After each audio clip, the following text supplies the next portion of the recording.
Vous êtes en train de développer une startup et vous savez que vous pouvez créer de la valeur avec vos données. Mais comment démarrer, particulièrement quand on n'a pas de compétences techniques? Quel type de profil est-ce qu'on a besoin? Est-ce que c'est un data engineer, un data scientist, un data analyst? Dans l'épisode d'aujourd'hui, je vais vous expliquer clairement de quel type vous avez réellement besoin pour créer un produit, une startup qui est centrée justement sur créer de la valeur avec vos données.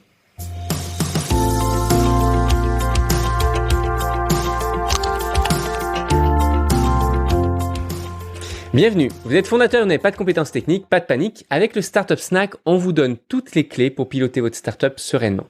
Et c'est disponible sur YouTube et sur podcast. Je m'appelle Amaury, je suis le fondateur de MyCTOFriend et depuis 2013, j'ai accompagné des centaines de startups en tant que CTO. Et j'ai récemment interviewé un ingénieur pour une startup avec qui je travaille. Et j'ai eu un échange juste après avec le CEO, un échange très intéressant par rapport à la stratégie pour justement mettre en place à un moment donné des algorithmes prédictifs. Alors, malheureusement, la plupart des fondateurs, des CEO, ils se disent « Ouah, ça va être super, mais on fera ça plus tard, un jour, quand on aura les moyens, quand on fera une série A, etc., on lèvera suffisamment de fonds. » Et ils mettent complètement de côté l'aspect data science de leur projet et ils se concentrent uniquement peut-être sur leur cœur de modèle, cœur de business model. Et en fait, c'est une erreur. C'est une erreur parce que on peut réellement créer de la valeur, on peut réellement avoir de la valeur à partir de nos bases de données sans forcément embaucher un data scientist qui va nous coûter des centaines de milliers d'euros par an. Et en fait, il faut savoir que si vous aimez jouer, vous, avec un fichier Excel, par exemple, ou si vous avez quelqu'un dans votre équipe qui est relativement à l'aise avec un Excel, eh ben, on peut lui donner des outils de dashboard, des outils de tableau de bord, qu'on appelle aussi des outils de business intelligence, des outils de BI, comme on dit dans le jargon. Ces outils-là sont des outils qui sont assez simples, finalement, d'utilisation, où on va pouvoir connecter des bases de données et on va pouvoir analyser un petit peu qu'est-ce que l'on a, faire des graphes, faire des tableaux, extraire exactement la bonne information qui sera utile non seulement pour créer plus tard de vrais algorithmes d'intelligence artificielle, de machine learning, mais aussi et surtout pour piloter votre projet. Alors, ce qui est important, c'est de savoir que avec ces dashboards-là, on va pouvoir regarder quelles sont les interactions de nos utilisateurs, quelles sont les données qu'ils ont stockées, quelles sont la moyenne des requêtes, des transactions, des actions qu'ils font, etc., etc. On va pouvoir apprendre énormément sur l'utilisation de notre produit et c'est ça aussi qui va pouvoir créer de la valeur pour notre entreprise. Même si on ne va pas vendre cette donnée plus tard, ça nous permet à nous d'avoir une meilleure compréhension de notre produit et ainsi créer un meilleur produit. Et c'est pour ça que toutes les startups avec qui je travaille, c'est un des premiers sujets que je mets sur la table, c'est comment on va donner accès au CEO à la base de données. Comment il va pouvoir analyser ce qui se passe dans les comptes de ses utilisateurs. Alors, la question principale que vous devez vous poser, c'est finalement de quel type de profil est-ce que j'ai réellement besoin? Et en fait, il y en a 3. Je vous l'ai déjà cité en début de vidéo ou d'épisode. C'est le data engineer, le business analyst ou le data analyst et le data scientist. Alors, essayons d'expliquer un petit peu ces 3 profils.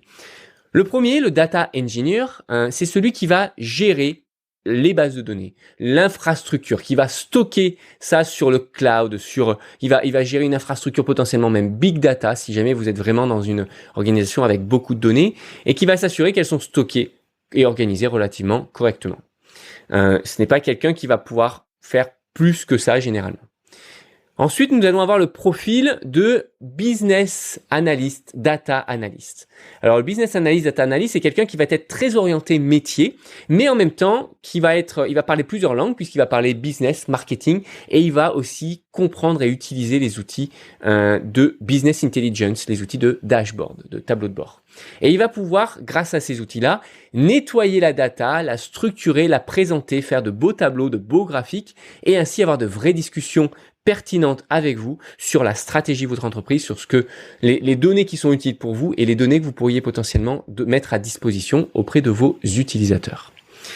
Et le troisième profil, c'est le profil de data scientist. Alors le data scientist, le développeur finalement, qui va faire des algorithmes complexes, que ce soit des algorithmes de machine learning, de prédictif, etc., va être capable de reprendre toutes les données qui auront généralement été préparées par le data analyst, avec la stratégie un petit peu qui est derrière, et va pouvoir se mettre à développer de vrais algorithmes pour créer et en extraire l'essence même de l'algorithme d'intelligence artificielle qu'on pourrait potentiellement développer.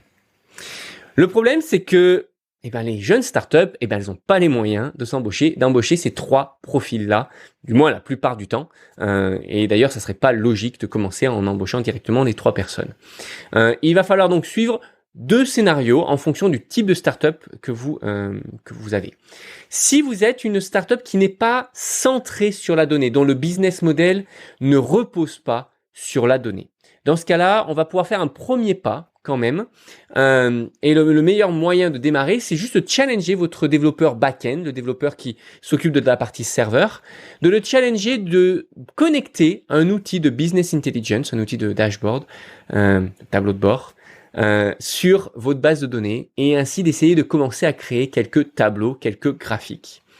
Et ensuite, s'il fait un travail suffisamment intéressant, vous allez pouvoir penser potentiellement à embaucher une société spécialisée en intelligence artificielle, et qui va pouvoir analyser ce qu'aura pu faire le développeur back-end. C'est juste généralement la première étape.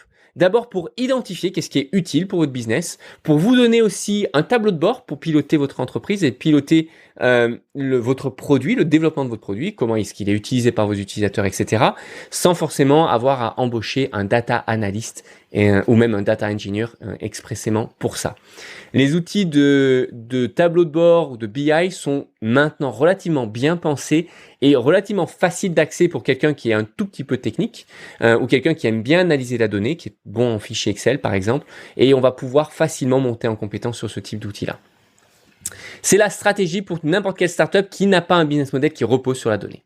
Maintenant, si vous êtes une startup qui va être beaucoup plus centrée sur créer de la valeur à partir de votre base de données, une proposition de valeur qui repose sur cet algorithme que l'on va vouloir créer et en extraire cette essence. Dans ce cas-là, il va falloir passer par des profils, alors je dis PhD, mais en fait c'est des docteurs qui travaillent généralement dans des labos, qui vont pouvoir travailler sur cet algorithme de machine learning pour analyser vos données et ça va généralement être le premier profil avec lequel vous allez vouloir travailler.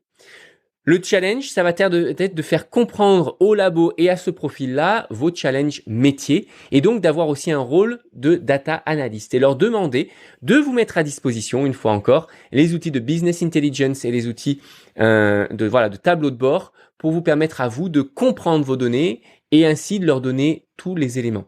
Ça ne sert à rien, et je le répéterai, ça ne sert à rien d'avoir un docteur en machine learning qui se met tout de suite à coder et qui ne vous donne aucun accès à votre base de données.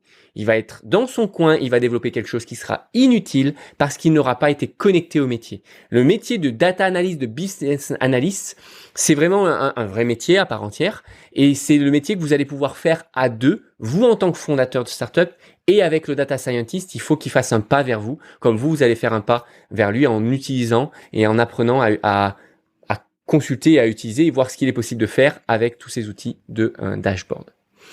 Et pour la partie data engineer, dans ce cas-là, vous allez simplement pouvoir demander à votre développeur back-end, le développeur de la partie serveur, de structurer la donnée et d'échanger, de travailler main dans la main avec votre data scientist pour bien se connecter et s'assurer qu'ils puissent travailler ensemble de manière efficace. Donc, en conclusion, si vous êtes une startup, évidemment, il n'est pas logique de pouvoir embaucher tout de suite tous les data engineers, data analysts et data scientists parce que c'est des rôles qui sont chers et il ne serait pas pertinent de démarrer avec ces trois rôles dès le départ. Donc, à la place, moi, ce que je vous recommande, c'est réellement de démarrer avec un outil de business intelligence. Et on n'a pas forcément besoin d'un super data analyst pour ça. Un développeur back-end ou voire même un data scientist peut configurer sans trop de difficulté ce type d'outil-là. Vous donnez accès à vous en tant que manager à votre base de données et ça va vous permettre de pouvoir mieux piloter votre entreprise et ainsi avancer petit à petit et vous entourer soit d'un docteur en machine learning, soit de quelqu'un qui puisse tout simplement vous mettre en place tous ces outils-là. Et d'ailleurs, si vous voulez créer une startup qui va intégrer à un moment ou un autre de l'intelligence artificielle, sachez que j'ai déjà publié un épisode à ce sujet-là. Vous pouvez trouver le lien directement en description et qui était donc l'épisode sur comment créer une startup avec de l'intelligence artificielle, tout simplement. Voilà, si vous avez aimé cette vidéo, likez et abonnez-vous pour recevoir chaque semaine de nouveaux astuces sur comment monter et scaler sa startup. Si vous avez des questions ou vous avez un sujet à suggérer, faites-le en commentaire ci-dessous. Et si vous voulez en savoir plus sur notre programme dédié aux startups sans CTO, rendez-vous sur myctofriend.co. À très bientôt.